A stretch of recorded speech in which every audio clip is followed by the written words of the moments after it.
Guys, ipakita na ko sa inyo nga na available diri o tapad aning pulang nga balay. Ayan oh. Available na siya dinhi oh.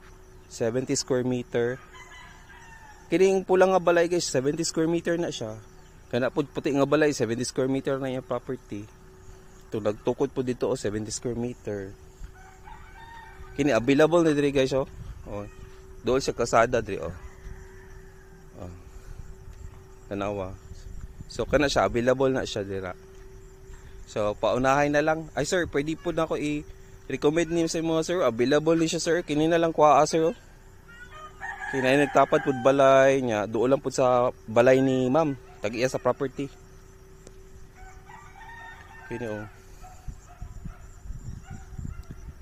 Available din siya. Ibutang lang ako ang details sa caption para mabasa lang ninyo. Pati address ibutang na ko. Palihog na lang kog basa mga ma'am sir. Ya dito oh. Yang uban nagready na sila kay ang uban manarbaho pa. Nya nay tindahan dira oh, duol tindahan oh kana siya. Dito sa una na po'y tindahan. So karon nagpaabot na lang ta sa bulldozer nga maabot ay sa operator para magsugod na po siya bulldoze. Diri oh tapad oh, available na siya kini. Oh, ayos kayo. Sa tura mo sakyanan.